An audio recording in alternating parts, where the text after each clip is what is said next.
For the past 6 years, life in Oak Ridge Estates had been the kind of peaceful rhythm most people only dream about. It was a small, gated community on the edge of town, just far enough from the city to enjoy quiet evenings, yet close enough to grab a good cup of coffee without driving an hour. The streets were lined with tall, mature trees that whispered in the wind, and neighbors often waved to each other while tending to their gardens or walking their dogs. It wasn't perfect, but it was home, and for Alex Reynolds, it was a slice of stability he'd earned. Alex wasn't the loud or flashy type. He was a retired mechanic in his mid-40s who'd worked hard his entire life. When his father passed and left him a bit of inheritance, Alex used it to buy a modest ranch-style house on the edge of Oak Ridge, where he could enjoy the quiet and fix up motorcycles in his detached garage without bothering anyone. He kept to himself, but he wasn't unfriendly. In fact, he was the kind of neighbor who'd lend you a tool without asking questions or shovel your driveway after a snowstorm, just because he was already out there. The Homeowners Association, or HOA, was more of a background presence than anything else. They sent out monthly newsletters, collected dues, and occasionally reminded residents about trimming their hedges or updating mailbox paint. Alex never had any serious run-ins with them. He paid his dues, mowed his lawn, and generally flew under the radar. Life was good. Most of his neighbors respected him. Some even admired him for how self-reliant and handy he was. Kids in the neighborhood loved the sound of his bike starting up on weekends. It wasn't loud enough to be obnoxious, just enough to be cool. Occasionally, his old friends from his motorcycle days would drop by, and they'd chat out back with the smell of barbecue in the air. Nothing wild, nothing illegal. Just simple, down-to-earth living. But, as life sometimes goes, calm waters are only calm until someone decides to start throwing stones. That someone arrived in the form of a woman, named Kathy, though everyone, including Alex, would soon refer to her only as Karen. Newly appointed to the HOA board after moving in just 3 months ago, Karen was everything Alex wasn't. Loud, controlling, and obsessed with order. She was the kind of person who color-coded her trash bins and took pictures of neighbors' lawns to compare grass height with community standards. The kind who believed every minor aesthetic issue was a personal attack on the neighborhood's character. At first, Alex didn't pay her much mind. He figured she'd tire herself out after the honeymoon phase of moving into a new place wore off. But then came the letters. Small, passive-aggressive notes taped to doors. She started sending out reminder emails through the HOA listserv about compliance violations that seemed oddly specific. Someone's garage door was left open too long. Someone else's wind chimes were excessively loud. It was clear she had taken it upon herself to enforce rules that even the rest of the HOA board hadn't really cared about.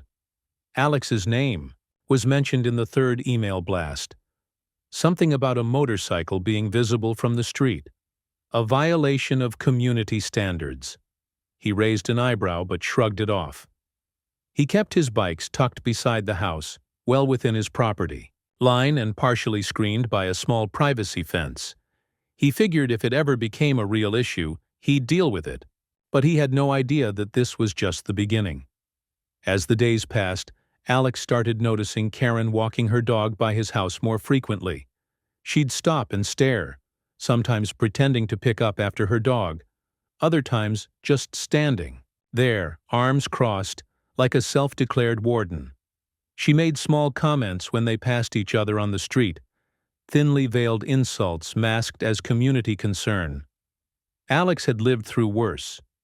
He'd dealt with bad bosses, loud neighbors, and even a crooked landlord back in his 20s. He didn't rattle easy, but something about Karen's presence, her smugness, the way she talked to people like she was auditioning for a reality TV show, put him on edge. He knew control freaks when he saw one, and Karen wasn't here to be part of the community. She was here to run it. And though he didn't know it yet, the real storm was brewing just beyond the quiet fences of Oak Ridge Estates. Hey, real quick, if you're enjoying the video so far, Make sure to hit that like button, share it with friends, and subscribe for more awesome content. And while you're at it, drop a comment and let me know where you're watching from. All right, let's keep going. From the moment Karen was elected to the HOA board, things began to shift in Oak Ridge Estates, subtly at first, like a slow tightening of a noose. She wasn't voted in with much fanfare. The previous board member, a quiet man in his 70s, had moved closer to his daughter's place, and Karen just so happened to be the only one at the meeting bold enough, or nosy enough, to volunteer for the seat. At the time, most folks figured, what harm could she do? They would soon find out Karen was in her early 50s, though she carried herself like a small-town mayor who had just inherited her kingdom. She wore her blonde bob like a helmet, and was rarely seen without a clipboard tucked under one arm and a phone in the other. To Karen, HOA wasn't a volunteer gig. It was a crusade. And her mission? To restore Oak Ridge Estates to the standards it once had, though no one could quite figure out what she was referring to, since the community had been peaceful and well-kept long before she showed up. It started with the lawns.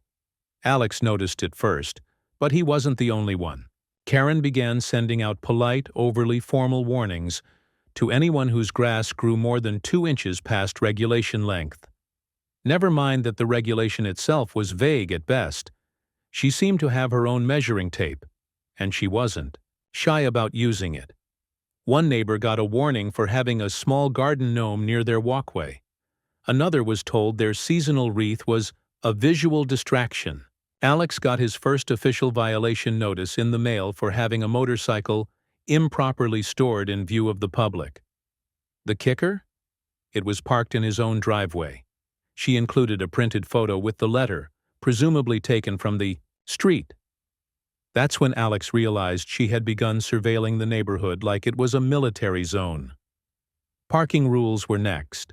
Karen petitioned the HOA board to restrict street parking after 10 p.m., citing safety concerns and aesthetic disruption.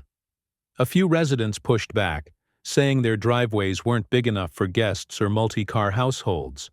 Karen replied with a smile that didn't quite reach her eyes, saying, "If people can't follow the rules, maybe they're in the wrong neighborhood." She soon began showing up at people's front doors, clipboard in hand, reciting section codes from the HOA bylaws like scripture. Alex once caught her standing at his fence line, looking into his backyard, as if she had the right to inspect his personal space. When he confronted her, she offered a tight smile and said, "Just making sure everything is in compliance." Karen's obsession with control extended beyond just rules and appearances. She began influencing other board members, slowly replacing long-standing decisions with her own initiatives. The monthly newsletters turned into multi-page bulletins filled with warnings, quotes from outdated HOA regulations, and reminders about fines. She even tried to mandate that everyone use uniform mulch colors, brown only, no red or black. But what really set the alarm bells ringing for Alex was the new proposal Karen floated during one HOA meeting, a revision of the community bylaws that would allow the HOA board to initiate legal proceedings for repeated noncompliance. She framed it as a way to protect property values. But to Alex, it sounded like a power grab, a weapon she could use against anyone who didn't fit her picture-perfect vision of Oak Ridge. The neighborhood's friendly vibe began to crumble. People stopped chatting on the sidewalks. Smiles became stiff, and conversations dropped to whispers when Karen walked by. It wasn't just about the rules anymore. It was about fear. Alex tried to stay out of the crossfire, but Karen clearly had her sights set on him. Whether it was his bikes, his friends, or the fact that he didn't bow to her authority, something about him rubbed her the wrong way. She wanted control. And he, by nature, wasn't built to be controlled. He could feel the storm clouds gathering, and though he didn't say it out loud yet, a quiet fire had started to burn in Alex's gut. He knew he'd have to do something. But not yet. Not until he knew what game Karen was really playing, because this wasn't just about a neighborhood anymore. This was war, suburban style. It was a quiet Tuesday morning when Alex found the envelope on his doorstep. Not in the mailbox, not slid under the door, but taped almost ceremoniously to his front door with a strip of bright blue painter's tape. At first he thought it was just another HOA bulletin, maybe a reminder about trash pickup or another notice about community guidelines. But the weight of the paper, the thickness of the envelope, and the fact that it was addressed in bold red ink told a different story. He peeled it off, walked inside, and opened it at his kitchen counter. As he read through the document, a slow burn crept into his chest. Notice of non-compliance and risk of legal action. According to the letter, Alex was in chronic violation of multiple HOA rules. Among the listed offenses, unauthorized vehicle exposure, non-standard fencing coloration, noise pollution beyond allowable decibel levels, and, absurdly, failure to maintain aesthetic uniformity. He snorted when he read that last one. Aesthetic uniformity? What was this, a luxury prison? But it wasn't funny. Not really. The notice went on to say that due to these repeated violations, the HOA board was reviewing options to escalate enforcement, including legal recourse, property liens, and forced compliance through third-party contractors. The kicker? If Alex didn't respond within 10 business days, the board reserved the right to initiate proceedings to remove the homeowner from the premises to preserve community standards. Alex leaned back in his chair, the paper trembling slightly in his hand.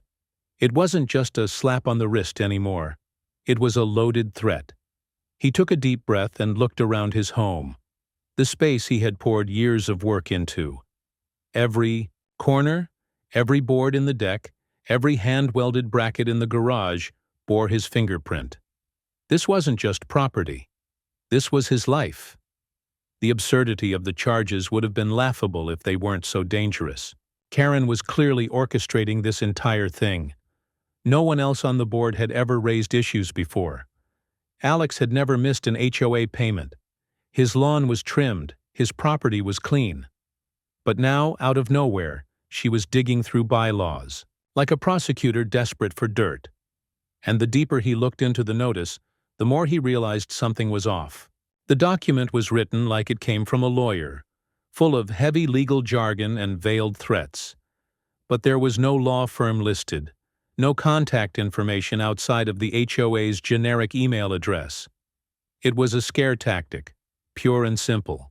Karen was trying to bully him into submission. Later that evening, Alex drove to the next HOA meeting. He didn't say a word when he entered the small, stuffy conference room at the clubhouse.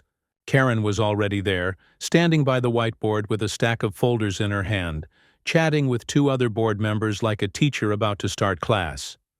When the meeting began, Alex waited patiently as they droned on about landscaping budgets and pest control services. Then he raised his hand. "I want to address this notice," he said calmly, holding up the letter. Karen didn't flinch. In fact, she smiled.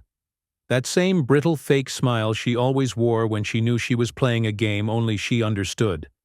"Mr. Reynolds," she said, "we've documented a long history of non-compliance from your property. This isn't personal. It's about preserving the values of our community." Alex looked her straight in the eye. "It is personal. You've been watching my house, taking pictures, and citing me for things that aren't even violations. Now you're threatening legal action without cause." Karen held her ground, but her voice tightened. "If you feel you've been unfairly targeted, you're welcome to seek legal counsel."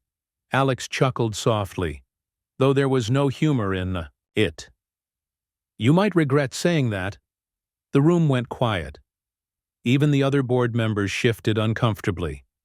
Alex didn't storm out. He didn't yell. He just folded the letter, slipped it back into the envelope, and walked out without another word. But in that silence, something shifted. Karen had made her move, a bold, reckless one. And Alex now had the motive he needed, what she didn't. No was that the man she was threatening had a very long fuse. But once it burned down, He knew exactly how to blow the whole thing wide open. Alex had dealt with difficult people before, but something about Karen's obsession with control didn't sit right. This wasn't just some nosy neighbor on a power trip. This was calculated, coordinated, and relentless. The way she singled him out, the threats, the official-looking notices. It was all too much for a typical HOA dispute. He couldn't shake the feeling that there was something more behind it all. A deeper motive. So, Alex started digging. It began innocently enough, scrolling through public property records online one evening with a cold beer in hand and his laptop balanced on the armrest of his recliner. Oak Ridge Estates had around 60 homes. Over the past year, 9 of them had sold. Not unusual in a growing suburb. But what was unusual was that nearly all of them had sold below market value. And each one had been flagged for multiple HOA violations in the months leading up to the sale. The same type of violations Karen had been handing out like parking tickets. One address caught Alex's eye, a 2-story on Willow Drive. He remembered the woman who used to live there, Mrs. Patterson. Sweet older lady, always baked cookies for the neighborhood kids. She'd moved out suddenly last fall after the HOA started fining her for everything from unsightly porch decor to excessive ivy. At the time, Alex hadn't thought much of it, figured maybe she wanted to be closer to her family. But now, looking at the sale record, the house had been sold for nearly $40,000 less than its appraised value. And the buyer? A holding company named Clearstone Properties, LLC. Alex leaned in closer, his gut tightening. He searched the other recent sales. 7 out of the 9 had been sold to that same company. Now he was onto something. He started asking questions, quietly, carefully. A few neighbors had noticed the same thing but didn't want to get involved. Karen had created an atmosphere of tension. People were afraid to speak up. Even longtime residents kept their heads down, hoping they wouldn't be next. But one guy, Tom, a retired real estate broker who lived 2 streets over, was more than happy to talk when Alex brought it up over coffee at a local diner. "Clearstone?" Tom said, raising an eyebrow. "Yeah, I've heard of them. They're known for buying distressed properties, sometimes at HOA auctions or through forced sales. Flip 'em or rent 'em out. You think Karen's working with them?" "I think she is them," Alex said. "Or at least she's helping them. She's manufacturing distress." The more Alex watched, the more patterns emerged. Karen had a rhythm. She targeted homes owned by older residents or folks who lived alone, people who didn't have the energy or resources to fight back. She'd bombard them with fines, threats, notices, until they either sold or gave up. It wasn't just about keeping the neighborhood clean. It was about clearing the neighborhood. Alex started documenting everything. He took photos, screenshots, printed emails, and recorded HOA meetings on his phone. Every time Karen made a new accusation, he noted it. Every house that went up for a sale, he checked who bought it. And then he got his hands on the smoking gun. A copy of an internal HOA email thread anonymously forwarded to him by someone on the board.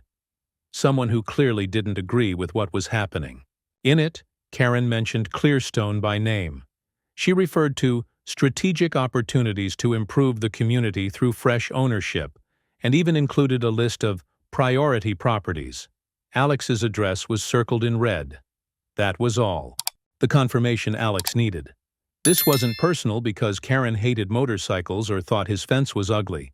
This was a calculated effort to force him out, and likely others, so Clearstone could swoop in, buy cheap, and profit.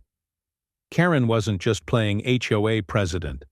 She was playing chess with people's homes.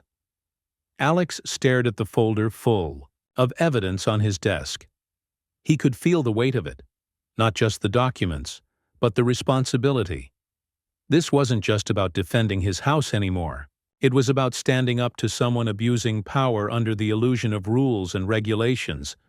And the thing was, Karen had no idea who she was really messing with. Because Alex wasn't just a mechanic.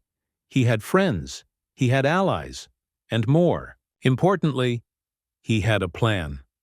Alex wasn't the type to ask for help. He was independent, self-reliant, the kind of guy who fixed his own roof, tuned his own truck, and didn't flinch when life threw punches. But after weeks of Karen's calculated harassment and the mounting threat of losing his home, he realized something. This wasn't a solo fight anymore. This was war, and wars were never won alone. So one night Alex dusted off an old contact list, names he hadn't called in a while, but hadn't forgotten. Friends from another life. People he used to ride with before settling into the quiet rhythm of suburban living. Not a gang, not criminals, but a tight-knit biker club made up of mechanics, veterans, and blue-collar folks who looked rough around the edges, but had the kind of loyalty and moral compass most suit-and-tie types could only dream of. He made the call. "Brother?" A gruff but familiar voice answered. "Been a long time." "Too long," Alex said. "I've got a situation. Might need the crew." There was a pause, then a low chuckle. "You just say when." The following weekend, the sound of deep, rolling thunder echoed through Oak Ridge. "Estates!" But the skies were clear. It wasn't a storm. It was chrome and steel and horsepower, rolling in slow like a parade that didn't care for permission. One by one, motorcycles pulled into Alex's driveway. Not the flashy, custom-painted kind. These were solid, no-nonsense machines. Their riders stepped off, boots hitting the pavement with purpose. Leather jackets, long beards, road-worn patches, men and women who looked like they'd walked straight out of a different world and into this pristine suburban bubble. And that was the point. The neighbors peeked from behind curtains and hedges, eyes wide, phones out, whispering in frantic confusion. Even the neighborhood dogs went quiet. It wasn't every day you saw 10 leather-clad bikers pull up in a cul-de-sac that usually hosted lemonade stands and Pilates moms. Karen, of course, came storming out of her house like a hornet from a hive, clutching a clipboard and barking questions before she even reached Alex's driveway. "What is this?" she demanded, voice sharp enough to cut glass. "This is not authorized. You cannot have these kinds of people loitering here. This is a neighborhood, not a biker bar." Alex leaned against the porch railing, arms folded, calm as a summer morning. "They're my guests," he said flatly. "And last I checked, I'm allowed to have guests." Karen sputtered, looking from the bikes to the men and women who now stood quietly but firmly, watching her like a hawk watches a field mouse. "You're violating HOA rules about group gatherings, noise ordinances." "There's no noise, no gathering, just a few friends dropping by." "Nothing in the bylaws says I can't have visitors," Alex replied, eyes locked on hers. "Unless you'd like to add illegal clothing choices to your next violation notice." One of the bikers, a towering man with salt and pepper hair and a jacket that read "Ridge Riders" across the back, stepped forward. He smiled politely, but his voice carried weight. "Ma'am, we're not here for trouble. We're just here to support our friend. He's a good man, loyal, honest. We look out for our own." Karen's mouth opened, but no sound came out. For the first time since this battle began, the power dynamic shifted. Alex wasn't isolated anymore. He wasn't a lone target. Now he had eyes on his property, strong, unwavering ones, and Karen knew it. She turned on her heel and marched back to her house, flustered, humiliated, and visibly rattled. She slammed her door so hard a decorative wreath fell off her porch. The rest of the weekend went by quietly. Strangely quietly. No notices, no emails, no HOA patrols. Alex grilled burgers that evening while his friends shared stories and laughter on the back patio. It wasn't about intimidation. It was about presence, about community. The real kind, not the kind written in bylaws and meeting minutes. He knew this wasn't over. Not yet. But he'd made a statement. Karen had tried to corner him, but Alex had just reminded her that some men don't back down. They ride in with backup. The arrival of Alex's biker friends had done more than just shake up the weekend routine in Oak Ridge Estates. It cracked the illusion Karen had worked so hard to maintain. For months, she'd been the loudest voice in every meeting, the self-proclaimed keeper of order. But now, neighbors were beginning to see through the cracks, and nothing rattled a tyrant faster than losing control of their audience.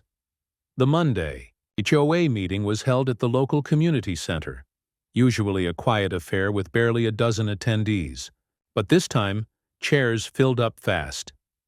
Word had spread about what Karen had been doing, and folks who normally avoided neighborhood politics now came armed with questions and curiosity.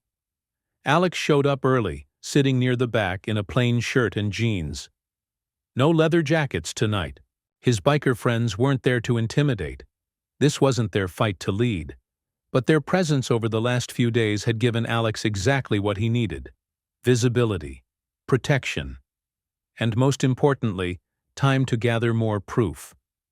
Karen walked in late, unusual for her, carrying a manila folder and wearing an expression that looked more forced than firm. She avoided Alex's gaze, but he caught the flicker of discomfort in her eyes. The meeting began with routine updates, landscaping budgets, a new playground swing, but everyone knew it was leading to something bigger. Karen cleared her throat and tapped her pen against the microphone. "Before we continue," she said, "I'd like to address an ongoing concern. Certain residents have been violating community guidelines, and we will be considering new enforcement measures to maintain the integrity of our neighborhood." There it was, her latest play, a veiled attempt to tighten the noose without mentioning Alex by name. Alex stood up slowly, his voice calm but firm. "Before we pass any new enforcement measures, shouldn't we talk about existing violations? Like conflicts of interest? Abuse of authority?" Murmurs rippled through the room. Karen stiffened. "This is not the time or place for personal grievances, Mr. Holloway." Alex stepped forward, holding up a small stack of printed emails. "These aren't grievances. These are documents. Communications between the HOA board and a real estate holding company, Clearstone Properties, the same company that's bought over half a dozen homes here, all after being aggressively fined or harassed into submission." The room went dead silent. He handed the papers to another board member, Marissa, a young accountant who had joined the HOA 6 months earlier.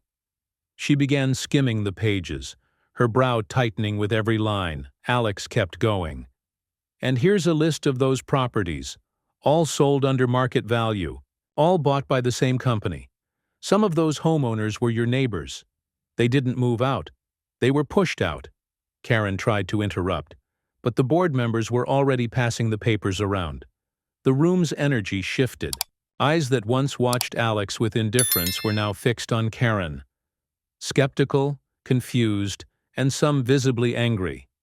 A voice from the crowd, Mr. Dales, who'd lived in the neighborhood for over 20 years, spoke up. "You went after Patterson. You fined her $300 for having a bird bath." Then Mrs. Rodriguez chimed in. "And you threatened to fine us for parking in our own driveway." Karen raised her voice.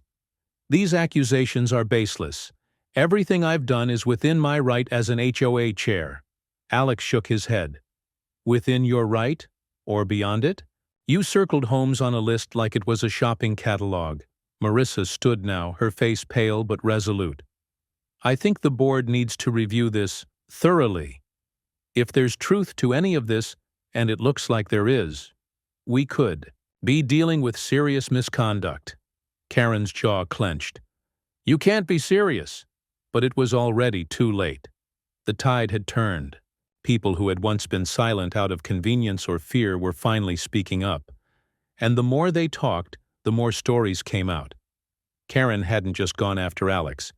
She'd been quietly terrorizing anyone who didn't fit her narrow vision of the neighborhood. By the end of the meeting, Karen looked smaller, not physically, but in presence. Her once commanding voice was drowned out by the sound of residents reclaiming their community. Alex didn't gloat. He didn't need to. The truth had finally stepped out into the light, and it spoke louder than Karen ever could. As the dust settled from the explosive HOA meeting, the neighborhood entered a strange limbo. Karen was quiet. Too quiet. For someone who had micromanaged everything from grass height to mailbox paint, her sudden silence was unsettling. But Alex knew better than to assume it was over. People like Karen didn't go down without a fight. They retreated, regrouped, and came back nastier. So Alex did what he always did. Stayed calm, stayed watching, and played his next move carefully. Except this time, the gloves were coming off. See, there was one thing Karen and the HOA never knew about Alex. He wasn't just some rugged guy with biker friends and a love for independence. He was also a licensed attorney, well-versed in property law and no stranger to courtroom warfare. Years ago, he'd traded the courtroom chaos for a quieter life, but he never let his license lapse. And now? Now he was ready to bring the full weight of the law down on the people who had turned his peaceful home into a battleground. Within days, Alex had filed a formal civil complaint, citing harassment, intentional infliction of emotional distress, abuse of HOA authority, and improper enforcement of community bylaws.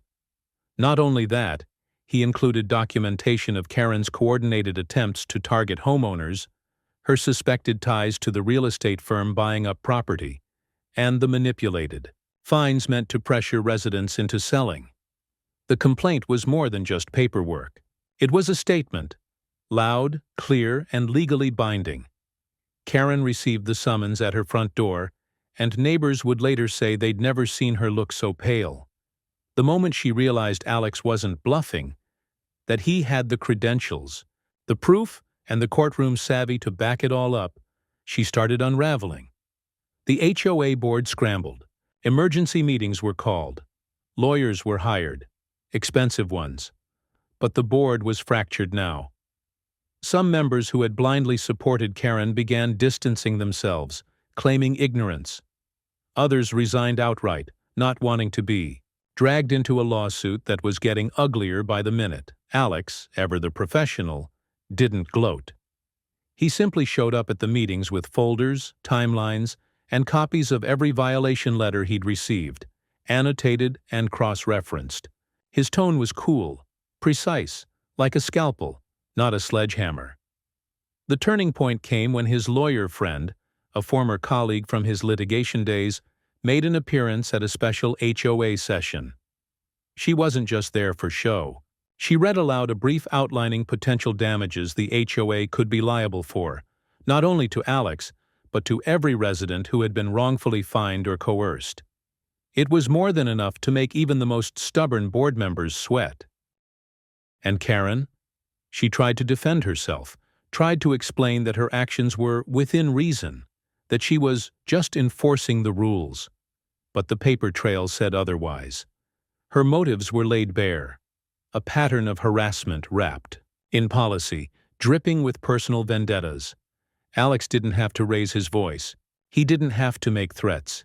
He let the law speak for him. And in that room, it spoke volumes. This wasn't just about winning.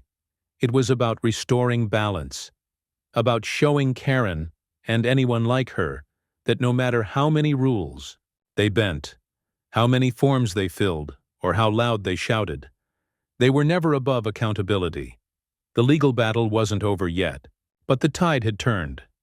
And this time, the law was on Alex's side. It didn't happen overnight, but justice did come. Slow, steady, and undeniable. The legal case Alex had filed gained traction quickly, especially once the other neighbors stepped up and shared their own stories. Dozens of them. The emotional damage, the financial strain, the fear of losing their homes. It all painted a damning picture of systemic abuse, orchestrated by someone who had weaponized her position for personal gain. Karen tried to backpedal, hiring a high-priced attorney and spinning herself as a misunderstood community organizer.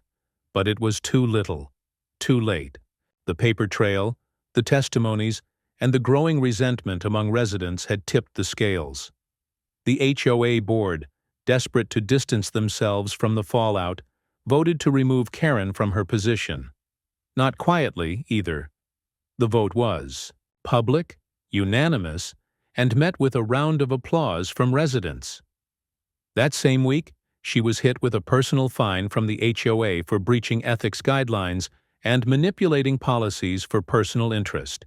Though it didn't bankrupt her, it was a public slap that everyone in the neighborhood would remember.